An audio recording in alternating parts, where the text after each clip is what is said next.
Dilsenstraat. Head south on Timorstraat toward Obistraat.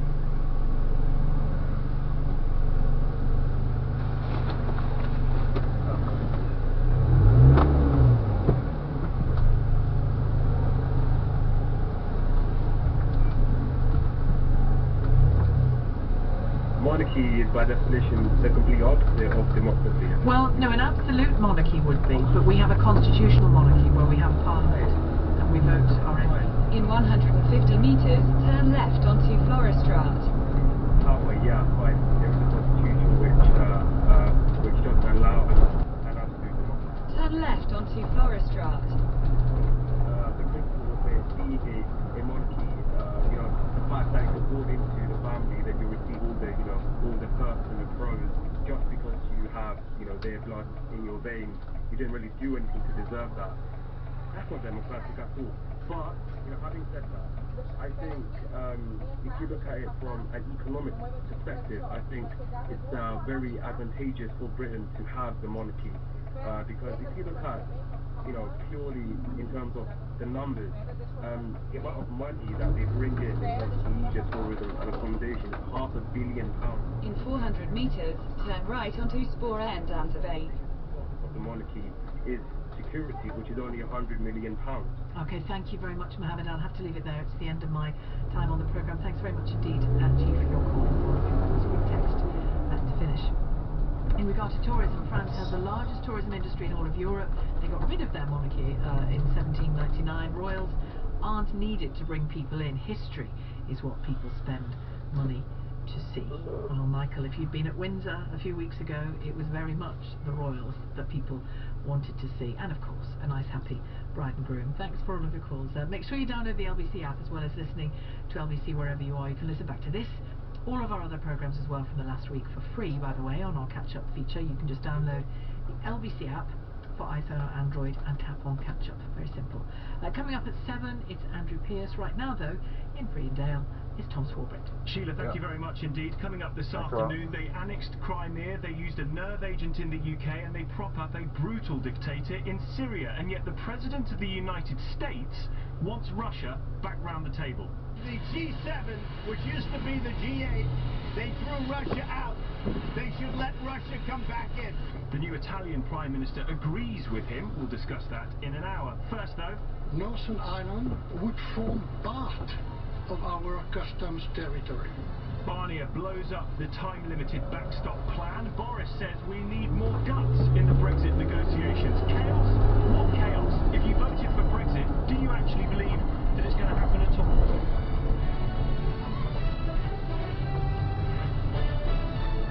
On your radio, on your phone, and here. Say LBC.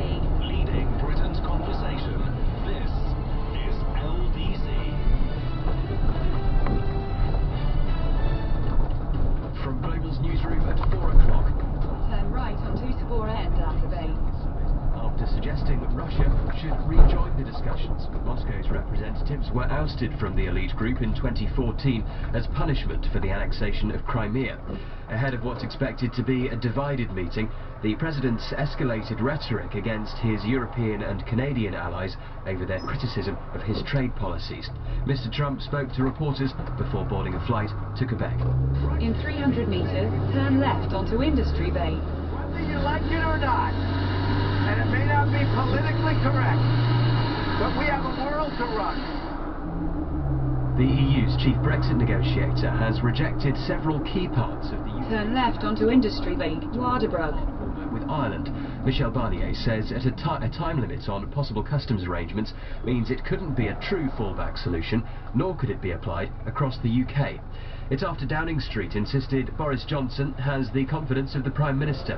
The Foreign Secretary was recorded warning Tory activists there could be a Brexit meltdown and that Leave voters may not get the deal they wanted. 13 unions have accepted a pay deal for more than 1 million NHS workers in England. The rise, worth an average of 6.5% over the next 3 years, will apply to workers including nurses and cleaners. Members of 13 unions voted to accept the deal.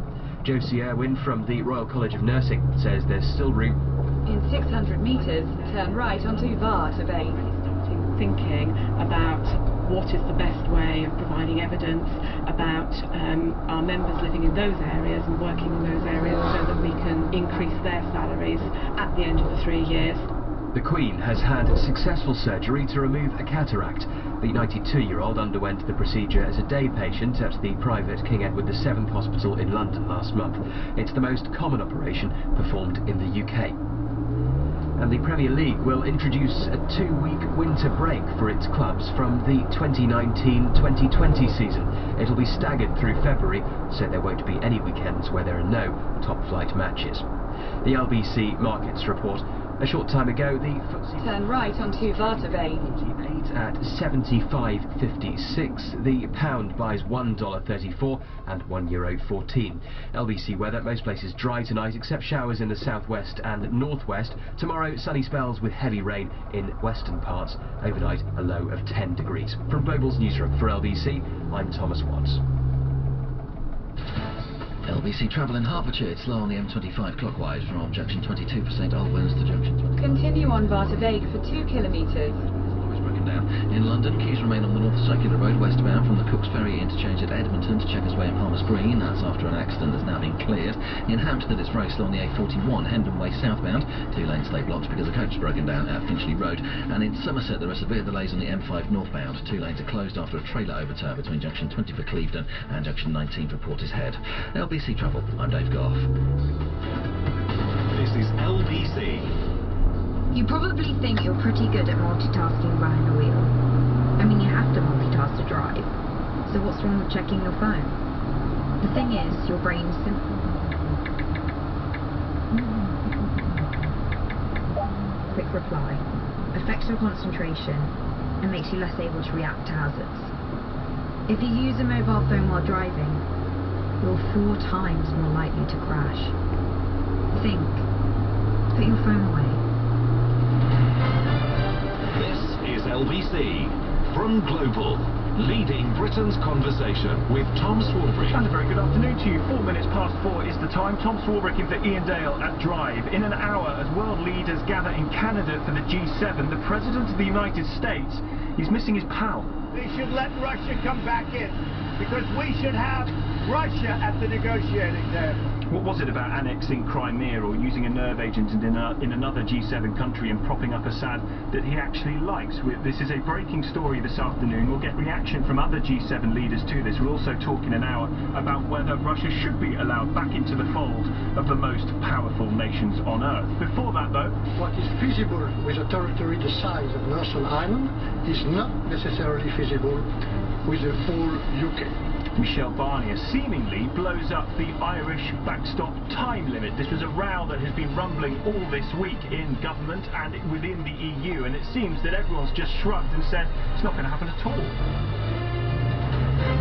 Do you remember back in the hazy mists of time, those days of yore, long, long ago, or more commonly known as yesterday, there was this big public cabinet row about Northern Ireland and Brexit. David Davis, who was rumoured to be very near quitting, had the PM not to put in a time limit, meaning that the UK would be out of the customs union by a certain date, come what may. That date was agreed upon, it was put into the text, but it was put in as an expectation rather than a firm commitment, so row seemed to have died down.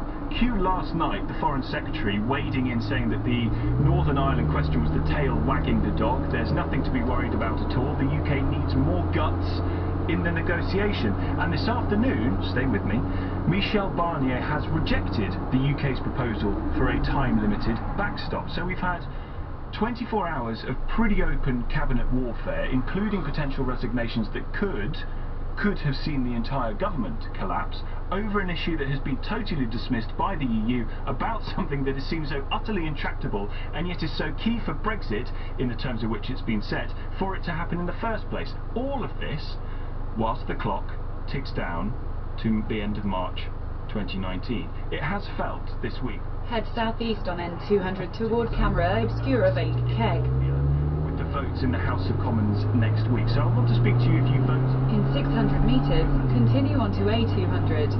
That time ago. And when Boris Johnson talks about more guts in the negotiation, What do you think he means when he says more guts? He talked about what Donald Trump might do if Donald Trump were to take over the negotiations, that there would be chaos, that there would be things would be thrown out and things would be brought back in at his whim, but he would actually get somewhere and get a conclusion. Is that what we need when it comes to the Brexit negotiations? You want to see more threats to walk away, perhaps more quibbling over the 39 billion they're set to get. And when you see... Continue on A200 for 1 kilometre. Alone the last few weeks, we haven't even mentioned Parliament yet. Are you starting to worry whether this will happen at all now? Whether solving the question that was posed to the British people back in June... In 800 metres, at the interchange, no up and Rotterpolder Plein, use the right lane to follow signs 4A9 toward Amsterdam, Zoud, Utrecht. Or the Brexit that we've got at the moment, the coming out of the customs union, the coming out of the single market, that Brexit doesn't happen. 0345 6060 At the interchange, no up and Rotterpolder Plein, use the right lane to follow signs 4A9 toward Amsterdam, Zoud. The government's position, and with the EU apparently saying... Continue on A9 for 8 kilometres. Starting to worry that Brexit won't actually happen. 0345 6060 973. There's been plenty of conversation back home, about what Boris Johnson has said. The Prime Minister is at the G7. We're expecting to hear from Theresa May about what she makes of Boris Johnson's comments. Let's have a listen to what the Chancellor has said. Chancellor Philip Hammond speaking about Boris Johnson only a few hours ago. My experience has been that a collaborative approach is generally more productive than a confrontational approach. So collaboration rather than confrontation, is that what's needed to break the Brexit deadlock? 8 minutes past 4, let's speak to Tom McTague, who is the Chief UK Correspondent for Politico. Afternoon to you, Tom. Hi there, how are you? I'm very well, and I think a lot of people are going to be quite confused by what they've heard and seen over the last few days, so if you could, bring us as speedily up to date as you can.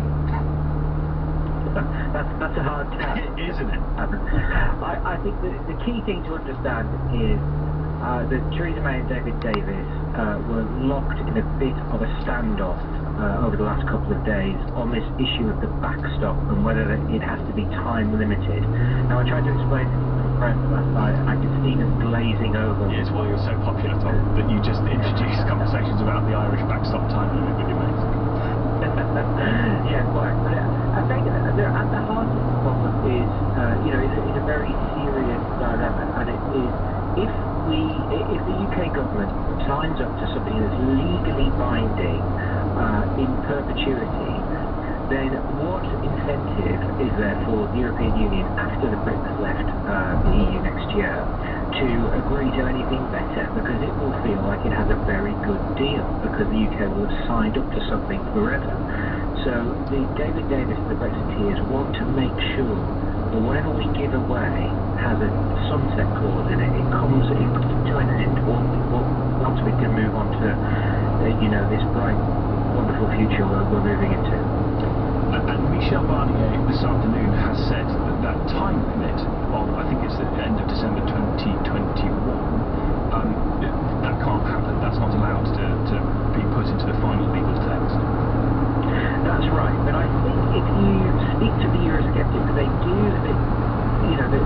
acknowledge that it's going to be nigh and impossible to get that written into the legal text. But what they feel they have requested back from the Prime Minister is a political commitment that they can hold her to. So she has to deliver before the next election. She has to deliver Britain out of this backstop clause, out of the trap, into the new relationship that will be the long-lasting thing. If the time limit isn't agreed to on the EU side, which it doesn't seem to be, what would stop the United Kingdom, having set up all the customs technology it needs to come out of the customs union and implement the new customs arrangement, what would stop the United Kingdom unilaterally taking that decision, regardless of what the EU says, given that legally we'd be out of the EU anyway? Because we would have signed an international treaty with a clause in it guaranteeing that we wouldn't do that. So all of the upsides of that international treaty... In 3 kilometres, use the right 2 lanes to take the Amsterdam A4 exit. The European market and all of that. which of course there will be another treaty on top of that, which will be the free trade deal, the security treaty, and the foreign affairs treaty. All these things that are yet to be negotiated, they will all be contingent on us honouring our first commitment. So if we pull out of one, the whole thing can fall down. And as potential listeners turn their radios off and harumphing at the scale and complexity of all of this, let's bring it back to something slightly broader, which is the general flow of the negotiations here. I mentioned David Davis and Boris Johnson and everything we've seen over the last 24 hours. We've got huge votes happening in Parliament next week on Tuesday and Wednesday. Is there a sense that within Parliament, certainly, that Brexit in its current form just isn't going to happen? It is finely balanced.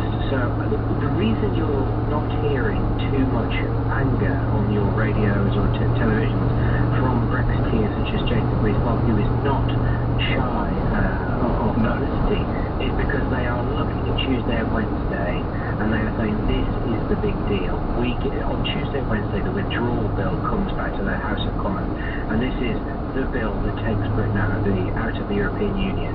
And what the government are trying to do is ensure that a whole host... In 800 metres, use the right 2 lanes to take the Amsterdam A4 exit. Are taken out, or certainly do not hamper the government's ability to take the UK out of the European Union. So that's the big battle coming up. And then we move on to more battles down the line about... Use the right 2 lanes to take the Amsterdam exit, then keep left. But the noise is going to be turned up, as you say, in the next few days when it comes to the issue over Parliament. Tom, thank you. Tom McTague, Chief UK reporter. Keep left. Do check out his tweets. He is across the detail of this in a way that very few aren't, actually. He's well worth a follow on Twitter if you can. Tom McTague, Chief UK correspondent for Politico. In 3 kilometres, use the right lane to take the exit toward S107. Coming out of the single market, coming out of the customs union, whether you believe that Brexit is possible and is going to happen, or whether Brexit at all can happen. And there are plenty of people suggesting now that, funnily enough, because of the loss of the majority that Theresa May had this time last year, we'll touch on that in a few moments' time, because of that, it makes life so much more difficult internally, domestically, that Brexit in any form might not happen at all. 0345 6060 973. Let's get you on the radio this afternoon. Chris is in Farnham. Hi, Chris. Hello. Is this what you voted for when you voted for Leave, sir? Not really, though, to be honest, it's not necessarily what I did, or what I kind of expected that the negotiations were not going to go easily, but no, not really. I have to say, it does seem to be an utter shambles, but I do think that's largely brought around by Theresa May's very weak position in government now. And when you say weak position in government, you mean because of the general election, the result of which came this time last year, the loss of the majority has led to a weakness that can't be overcome. Yeah, absolutely, and I think it's kind of ironic because the whole reason that she went to the country was because she wanted to have a stronger hand in the Brexit negotiations, and I suspect as a Remainer... In 600 metres, use the right lane to take the exit toward S107. If she had more of a majority, they wouldn't be such an issue for her. And the election was fought on, do we want Brexit or not? And what we've actually given to Theresa May with that, it seems to me, is a weaker hand, and because of that... Use the right lane to take the exit toward S107, then keep right at the fork. Are gaining power, it seems to me. Keep right at the fork. Finally, when Boris Johnson talks about more guts in the negotiations, what do you think he means? I do think that we seem to be rather lame in this. I've never understood the idea that we go down, we try and negotiate from a position of weakness by... Continue on Anderlecht Laan for 2 kilometres. Anything except, anything is better than no deal. that strikes me as a ridiculous way to negotiate. Well, everything started off with saying no deal is better than a bad deal, but of course the idea of no deal has slightly faded away, one could argue, because the preparations for it don't seem to have been taking place. Chris, we'll leave it there for time reasons. Thank you. 0345 6060 973. If you're a Leaver, do you still believe Brexit is going to happen? If you weren't on that side of the debate, if you voted to remain, perhaps this situation gives you complete hope. You're jumping for joy, really, as Britain feels like it's going through a particularly chaotic moment during the Brexit negotiations. Maybe you're utterly delighted.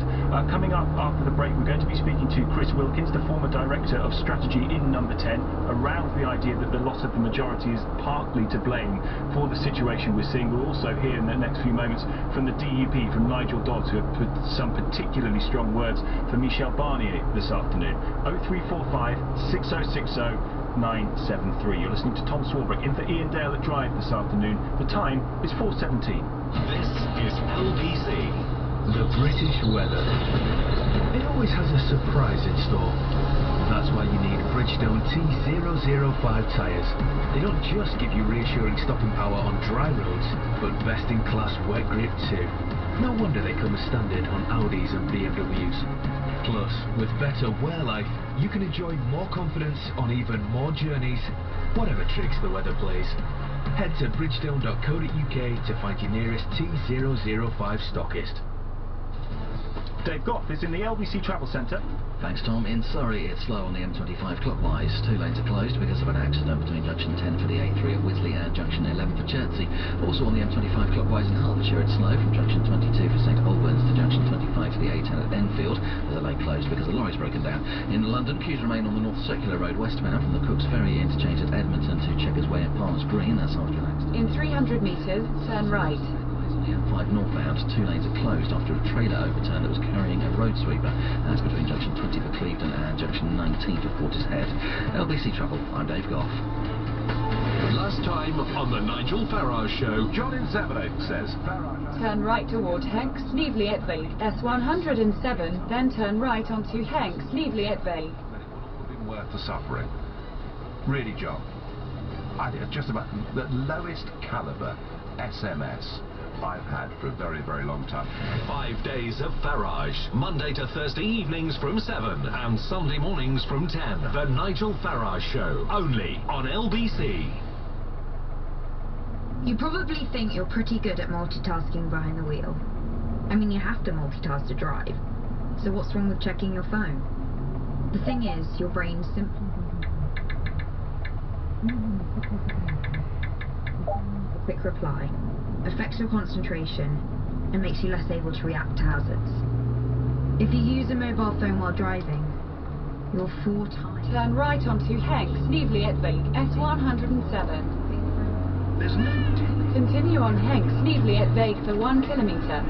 They're protected with Pets in a Pickle Pet Insurance. Go to petsindapickle.co.uk. Imagine a place where you can find peace of mind for your business. You'll find it at the Ford Business Week event, with up to 3 years free servicing and maintenance when you finance a new Ford car or commercial vehicle on Ford contract hire between the 2nd and 10th of June. Experience the Ford range, including the self-charging Mondeo Hybrid and much more, at your nearest Ford dealership. Ford. Together, we go further. Provided by ALD Automotive, subject to status, business users only. You will not own the vehicle. Servicing and maintenance excludes tyre repair and replacement. Maximum mileage applies. Selected vehicles only. See Ford.co.uk for more information. And it's England as Harry Kane steps forward and lifts the World Cup! Okay, it probably won't happen, but let's dream big! Free inside every copy of this Saturday's Daily Mail, a fantastic double-sided giant wall chart. On one side, every fixture, 64 games in 32 days. On the other, all you need to know about this festival of football. No England fan can afford to miss it. Get your fantastic glossy double-sided wall chart in association with Lidl. Free inside every copy of this Saturday's Mail. Get carried away by the rugby as England take on South Africa this month. Watch every test live and exclusive on Sky Sports Action and Arena channels for £18 a month. Let's go to track. Can Eddie Jones deliver the goods? And we'll In 300 metres, turn right onto Anthony Fokkerweg. Watch 8 more England matches only on Sky Sports Action and Arena for £18 a month. Search by Sky Sports now. Requires Sky TV subscription. 31. Turn right onto Anthony Fokkerweg, then turn right to stay on Anthony Fokkerweg.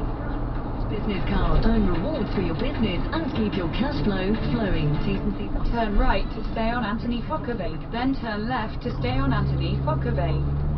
Time discussing the latest in the, well, it's been a bit of a saga only just this week, hasn't it, when it comes to the Brexit negotiations. Michel Barnier this afternoon ruling out the time stop that David Davis wanted put in when it came to the Irish border question. Theresa May relenting and giving that backstop, but it was only an expectation. Stay with me. Michel Barnier then deciding that no, that's not going to be possible, so it leaves us. Turn left to stay on Anthony Fokkerweg, then you will arrive at your destination. I wonder whether there is a sense amongst people who voted to leave that the Brexit they voted for, or indeed Brexit at all, doesn't look like it's going to happen. 0345. Head west on Anthony Fokkerweg toward Naaldwijkstraat, then turn right onto Naaldwijkstraat. Where we want to end up. Head south on Anthony Fokkerweg toward Luchtvaartstraat. In 200 metres, turn left onto Valschermkade. First, let's go to Lisa, who's in Barnet this afternoon. Hi, Lisa. Hi. When Boris Johnson talks about needing more guts in the negotiations, what do you think he means? I totally agree. I'm quite honestly, I'm fed up with this namby-pamby behaviour that Britain seems to have. We need to stand up to the Brussels gang, as I call them, and put in sanctions. Stop producing imports until they give us a date that we can leave. Well, we've got a date that we leave.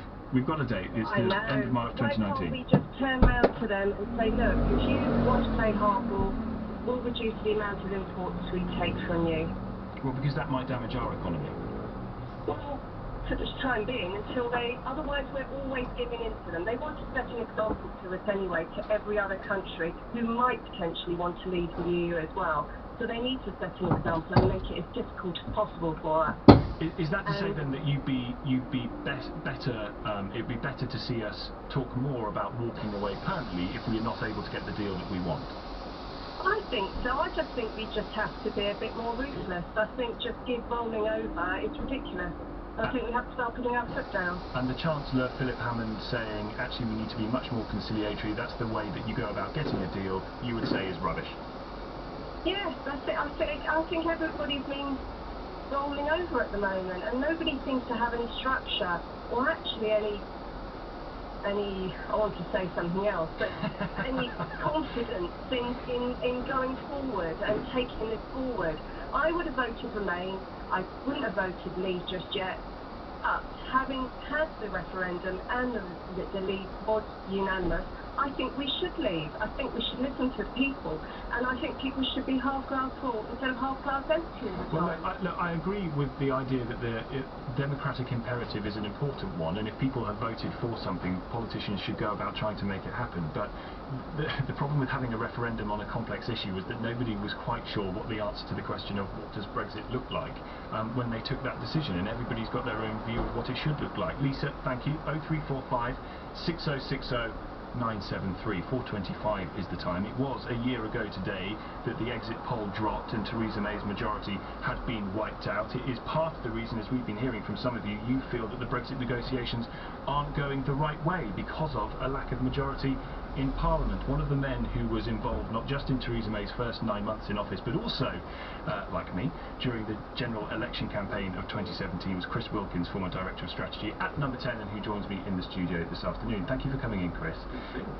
First question, based on what we're seeing with the EU negotiations then, do you think that what we're seeing is in part down to a lack of majority in Parliament and Theresa May having lost that? I think the loss of the majority did impact on negotiations in a couple of ways. I think firstly in the way that had the Prime Minister succeeded in getting that larger majority that she wanted, then she might psychologically have felt more emboldened to maybe take on some of the factions in the Conservative Party, be a bit clearer about actually the Brexit that she was pursuing. And I think what you've seen, and you saw it yesterday, is that you end up in a constant negotiation with your own side, and then people in Europe, in Brussels, sort of sit there watching this play out, and none of that works very well then when you want to go into the room and negotiate with them. But I think that almost the more fundamental thing about the loss of the majority is that it fundamentally, of course, changed the maths in the House of Commons. So it's a simple fact that the majority is not there, the numbers are not there for the sort of hard Brexit that certain factions of the Conservative Party want.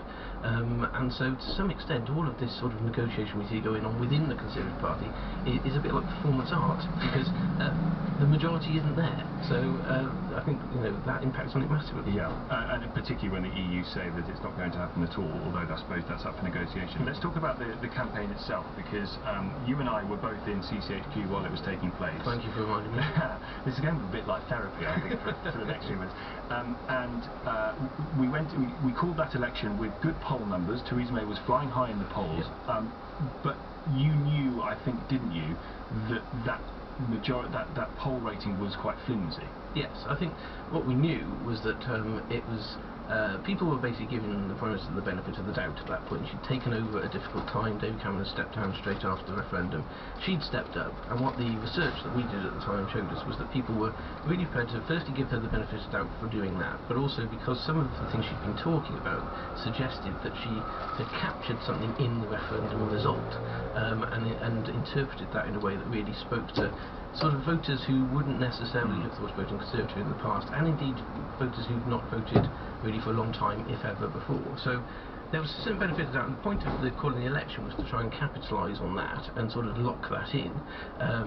I think then the way we conducted the election basically undermined that completely, and that's why we saw the result that we did. And given that we spent the first 9 months having the Prime Minister dropped in on various big moments, big speeches, and the thinking being that nobody says they want to see more of a Prime Minister, they're quite happy to hear the big moments from them and then leave it. Why on earth was a campaign set up that put Theresa May as a presidential figure who was trotted around